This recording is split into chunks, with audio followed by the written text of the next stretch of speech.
부산에서 우리가 한 20여만 명, 아마 오늘 표정 보면 알겠지만은 최근에 제가 영상 찍은 중에서는 이렇게 웃으면서 찍는 거는 처음일 겁니다. 옷도 이 옷이었죠. 지난 주말에요. 세탁했습니다. 비를 홀딱 가빠져가지고 세탁도 하고 오늘 머리도 이렇게 깎았는데요. 걱정을 많이 했거든요.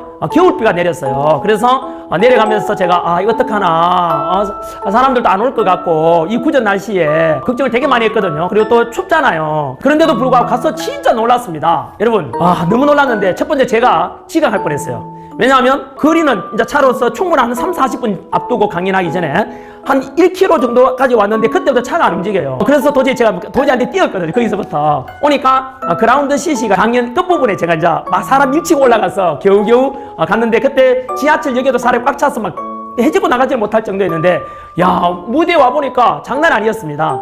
경찰 추산으로는 그때 뉴스에서는 12,000명 왔다 했는데요. 여러분 직접 와보시면 아시죠? 그리고 영상으로 보셔도 아시죠? 그날 제 경호하시는 분이 경찰 한 10여 분이 계셨는데 그 중에서 경찰 간부님이 이런 말씀 하셨어요. 자기가 평생 동안 이렇게 부산에서 경찰하면서 시위 집회 중에서 이렇게 많은 사람이 모인 거 처음 봤대요.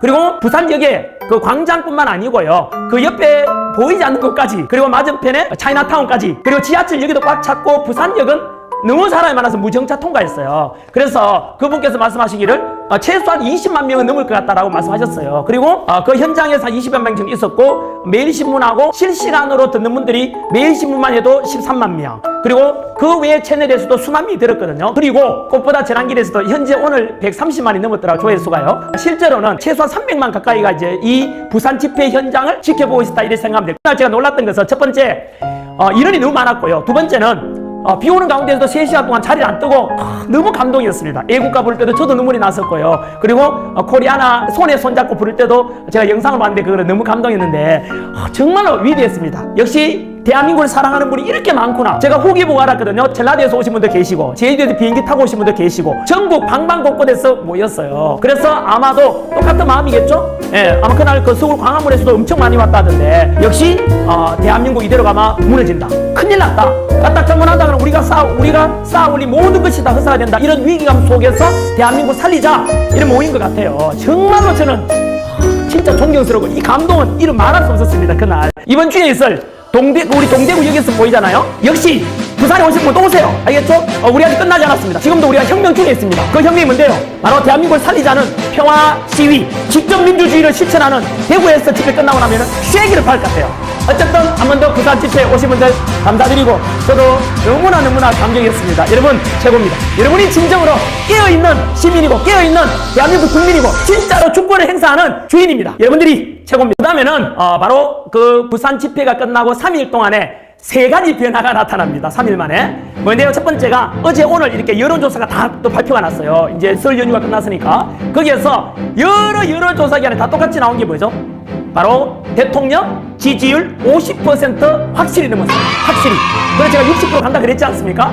진짜로 그 현실이 되었지요. 여러분 대통령 지지율이 60% 넘어가면 절대로 헌법재판소에서 탄핵을 인용할 수가 없습니다. 예를 들어서 우리 박근혜 대통령 있죠. 탄핵이 됐지 않습니까? 그때 여러분 박근혜 대통령 지지율이 몇 %인지 아세요? 5%, 7%, 6% 이랬어요. 그러니까 국민들이 탄핵을 원하니까 헌법재판관들은 어떻게 심판하겠어요? 8명 중에서 100% 다 탄핵 인용을 시켰잖아요. 8명 전체가. 국민들이 원하니까 헌법재판관 따라오는 거예요. 근데 지금 어때요?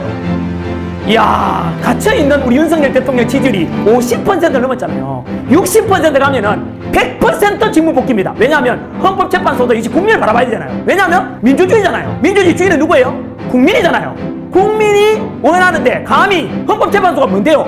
에? 그러려면은 헌법재판소 위에 국민이 있잖아요. 모든 국민이 원하는데 뭘? 그럼 무조건 100% 탄핵 기각시키고 대통령 직무복귀 됩니다. 그거는 여러분들이 해낸 겁니다. 그래서 우리는 2가지 앞으로 또 해야 돼요. 뭐요? 지지율을 60% 확실하게 올리고, 두 번째는 집회에 참석해서 그 헌법재판관들이 우리를 보고 있다니까요. 그래서 국민의 뜻이 이거고 직접 민주주의가 이런 것을 보여줘야 되는 것이 우리가 해야 될 역할 같습니다. 그 다음 두 번째 변화가 뭐예요? 헌법재판소가 움직이기 시작했어요. 여러분 어제 오늘 가장 큰 뉴스 그 탑 용어가 뭔지 아세요? 마흔혁이었어요.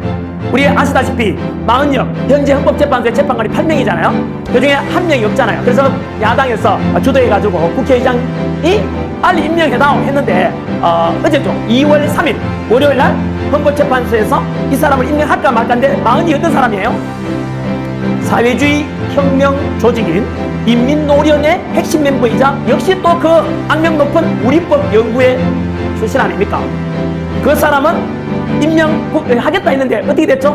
뉴스 보셨죠? 원래는 임명 기각이 돼야 되는데 보류시켰어요. 그 보류라는 것은 그것도 결정하기 2시간 전에 굉장히 이례적인 일이라고 이제 뉴스에 난리 났잖아요. 그게 뭔지 아세요? 자, 헌법재판관들끼리 결정했으니까 바깥으로 유출은 되지 않았지만 많은 언론에서는 뭐라고 예측하느냐면 이거 안에서 내분이 일어난 거죠. 쉽게 말하면 양심적인 헌법재판관 4명, 좌파 쪽 4명이 있었는데 이들이 40명을 임명하려고 하니까 여기서 가만히 있겠어요? 첫 번째 추측 가능한 거는 이쪽에서 뭔데 이거? 국민들이 지금 저렇게 우리 헌법재판소를 불신하고 있는데 이래가 되겠는가 해가지고 이분들이 우리가 때려치우자 사실은 이럴 수도 있고 아니면은 지금 제가 이따가 이야기할 불의한 재판관 문영배, 이미선, 정정미, 정계선이 야 이러다가 우도 큰일 나겠다. 자기들도 위트위트 하니까 결국은 40여 개에 대한 임명이 보류됐다는 것입니다. 다시 임명되지 못합니다. 두고 보지 말고 우리가 더 노력해야 돼. 국민 여러분 아셔야죠. 야당도 답변해야죠. 자, 당신들이 추천했던 헌법재판관들 어떤 사람인지 문제가 없는 사람을 임명했으면 괜찮을 거 아니야. 너무나 심각한 문제인지 아닌지는 국민들이 판단할 겁니다. 저는 팩트만 알려드리겠습니다. 첫 번째, 불의한 재판관 문영배 우리법연구회 소속입니다. 그리고 본인 스스로 밝혔습니다. 나는 우리법연구회 중에서도 가장 왼쪽에 있다. 그 말은 진보 좌파 쪽의 우리법연구회에서 그중에 극단적으로 자기를 극좌파라는 뜻입니다. 그들끼리는 우리법연구회가 잘 나갔으니까 그 안에서 더 나는 좌파니까 자랑했답시고 그렇게 글을 올리겠죠. 두 번째, 문영배 이미 언론에 나왔다시피 이재명 그리고 김어준 이런 사람들하고 SNS 뭐 하고 친했잖아요. 그러다가 우리가 이게 문제 지적하니까 페이스북 계정을 삭제해버렸잖아요. 뭐죠 이거? 증거인멸! 본인이 잘못했다는 걸 인정한 실패하는 거잖아요. 그 다음 여러가지 국가관에 관한 것도 많이 나왔지만은 일단 넘어가고 두 번째 불의한 재판관 이민선 역시 우리법연구회나 또 후신 국제인권법연구회 소속이죠. 여러분 이 이민선 재판관의 여동생이 이상희 변호사예요. 검색해보시면 나옵니다. 친여동생이 바로 윤석열 대통령 퇴진특별위원회 부위원장이에요. 뭐라고요? 윤석열 대통령 퇴진특별위원회 주도에 있는 사람이야. 그래놓고 언니가 돼가지고 나는 공정한 재판하겠다. 이해 충돌이잖아. 양심 있으면 재판 회피 신청해야지. 세 번째 불의한 재판관 정정미 국회 인사청문회에서 명을 남겼죠. 대한민국의 주적이 누구십니까? 물으니까 본인의 견해를 밝히는 것은 부적절하다. 여러분 초등학생한테도 물어도 이거 뭐 답변 못하겠어요? 우리의 아들들 동생들은 지금 전방에서 휴전선에서 언제나 공산당 쳐들어올까 싶어서 목숨 걸고 싸우고 있는데 대한민국의 주적이 북한이라고 왜 말 못하는데요? 예? 정정미 대한민국 국민 맞아요? 이런 국가관을 가진 사람이 어떻게 자유민주주의를 지키고자 하는 대통령을 탄핵시키는데 어떤 국민이 답변하겠냐고. 네 번째 불의한 재판관 정계선 남편이 황필규 변호사입니다. 뭐 있는 사람인지 아세요? 윤석열 대통령 탄핵 시국 선언한 사람이야. 여러분 상상해보세요. 한 집에 남편은 대통령 탄핵 시국을 선언한 사람인데 그 아내 되는 사람이 대통령 탄핵을 결정해야 되는 사람이야. 심판해야 되는 사람인데 이해 충돌이잖아. 정계선 재판 회피 신청해야지. 이런 거를 초등학생 유치원생만 생각하더라. 이걸 이런 불리한 재판이 어떻게 공정한 재판 하겠냐고 심판하겠냐고. 이래놓고 민주당 답변해보라고. 민주당 지지하는 분들 답변해보라고. 이게 공정한 재판이 할 거라고 누가 믿겠냐. 어떻게 하겠냐고. 누가 잘못했는데? 전환기가 잘못했냐고? 당신들이 이거 민명했잖아. 이런 하자가 있고 이런 엉망진창인 사람이 어떻게 헌법과 법률에 따라서 심판해야 되는 헌법재판관이 될 수 있냐고. 앞에 영상에서 제가 과거에 수능 강사하면서 학생들한테 가르친 것이 거짓말이 됐다고. 왜냐하면 대한민국 헌법재판소의 재판관들은 가장 독립기관에서 가장 높은 최고의 헌법재판관들로서 실력을 가지고 존경받고 헌법과 법률을 근거해서 판결한다라고 제가 가르쳐왔는데 저도 속았고 모든 우리 5,300만 국민들이 속은 겁니다. 왜? 헌법재판관을 앉아있는 사람 보세요 지금. 예?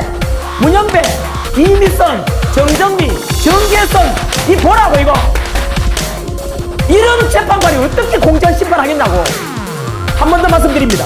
불효한 재판관 문영배, 이미선, 정정미, 정계선 당신들은 국민의 명령입니다. 양심이 있다면은 즉시 재판을 회피 신청하거나 아니면 사직서도 내고 나가라고. 왜냐하면 당신들 때문에 당신들이 지금 무슨 짓을 한지 알아? 그동안 헌법과 법률에 근거해서 양심적으로 헌법재판소의 재판관들이 해왔던 모든 신뢰와 헌법재판소의 권위를 당신들은 하루아침에 무너뜨린 그 원흉들이라고. 원흉. 한 번 더 말씀드리지만 국민의 명령입니다. 국민의 명령입니다. 그리고 어제 임명 보류된 마은혁 역시 우리법 연구회 소속이며 아까 말씀드린 대로 사회주의 혁명 조직인 인민노련의 핵심 멤버라고 알려져 있습니다. 이런 사람이 더 이상 어이가 없어 말이 안 나옵니다. 여러분, 이게 전한길의 주장이 아니고 어제 역시 검색어가 나옵니다. 헌법재판소에 대한 국민 신뢰도 조사 결과가 나왔습니다. 아시아투데이라는 거기서 한국여론평판연구소 헌법재판소의 정치적 중립성을 신뢰하는가라고 국민에게 조사했어요. 신뢰도가 굉장히 높습니다. 거기에서 여러분, 헌법재판소에 대한 신뢰도가 어느 정도 나왔을 것 같아요? 여러분 생각에 헌법재판소는 정치적 중립성으로서 신뢰하는가에 대해서 나는 신뢰한다가 45%, 신뢰하지 않는다가 47%가 나왔습니다. 여러분, 이거는 이만저만한 게 아니야. 왜냐하면 우리는 헌법재판소에 대해서 불신한다는 1%만 나와도 안 돼. 원래는 그래야 국민들이 승복하잖아요. 이거는 대통령 당선하고 상관이 없다. 그거하고 다르다고. 근데 무려 헌법재판소에 대해서 불신한다가 47% 가까이 나왔어. 이거는 이미 헌법재판소의 신뢰도는 이미 존재 이유가 상실된 거야. 에? 이미 이거는 말 다 한 거예요. 그래서 어쨌든 불리한 재판관에 대해서 여러분들 꼭 기억하십시오. 진짜 이거 또 보세요. 비상계엄이 개몽령이야. 여러분 돌아보세요. 언제 우리가 헌법재판소의 재판관 이름을 제가 이렇게 유명한 적 있어요? 야, 헌법재판관의 민낯을 보여주고 민낯이 다 드러난 거야, 완전히. 언론이나 야당에서는 전한길이 헌법재판소의 신뢰를 흔들고 있다. 음모론이다. 이게 음모론이야, 사실이야.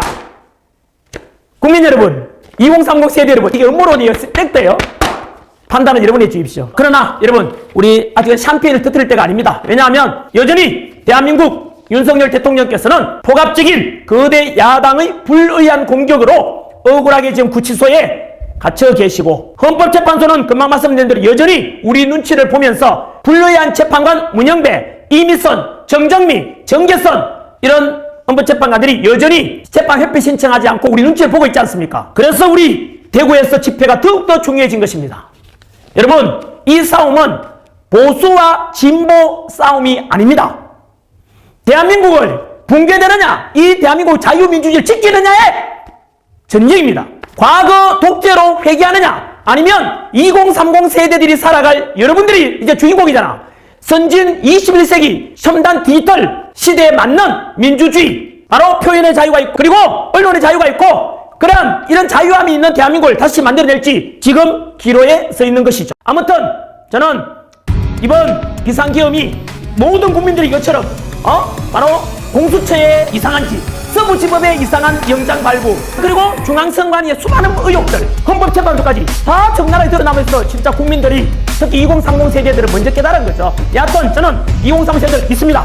정말로 여러분들이 있어서 대한민국 미래는 밝을 것이라 보고 우리 싸움은 우리가 이길까요, 질까요, 여러분?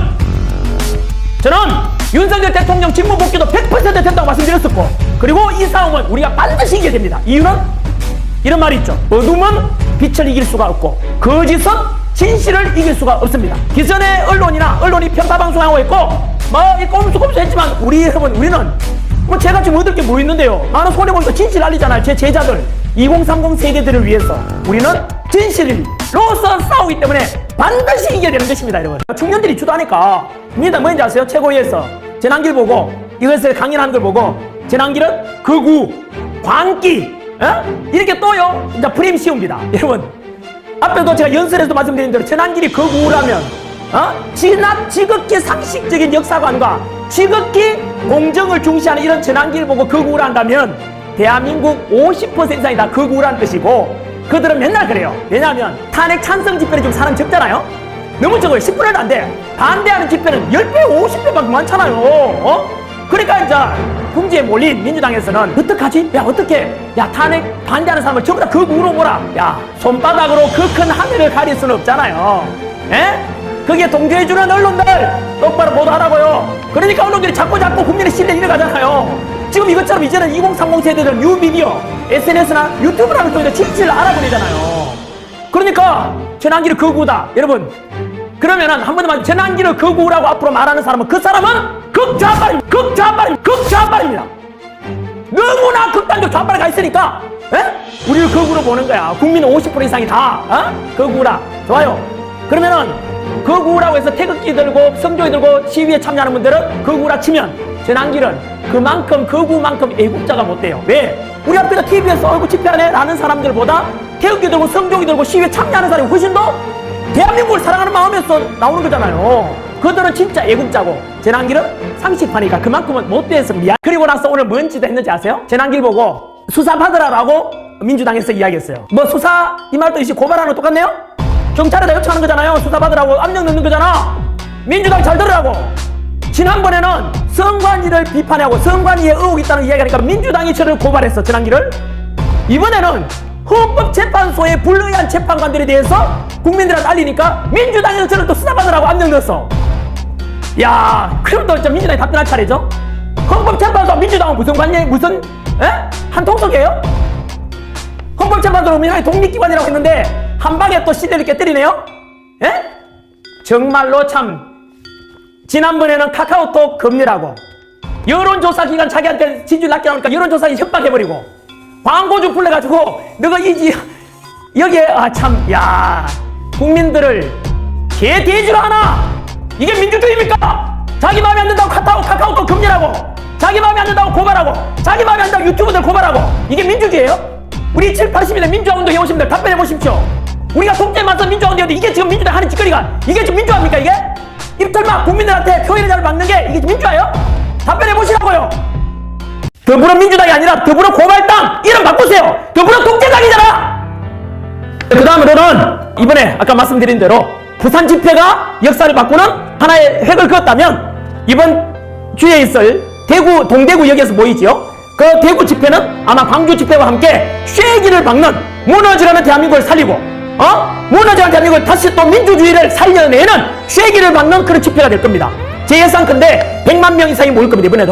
이번에는 모입니다. 왜냐하면 장소가 원래는 동숭로래인데 더 넓은 장소 너무 많이 올 것 같아가지고 동대구역 광장이 굉장히 넓습니다. 그쪽에서 모일 건데요. 덧붙여서 우리 국민의힘 의원들께 부탁을 드립니다. 국민의힘 의원들 요즘 의기소침해 있죠. 야당에서는 자꾸 내란 동조, 이쪽으로 옵니다. 뭐 내란 동조를 하는데 여러분 이제는 깨어나셔야 되죠. 우리 그 윤석열 대통령은 직무 100% 복귀될 거고, 그리고 형법상 나중에 있어 보면 아실 겁니다. 무죄를 선고받게 될 것이라 저는 예측해 봅니다.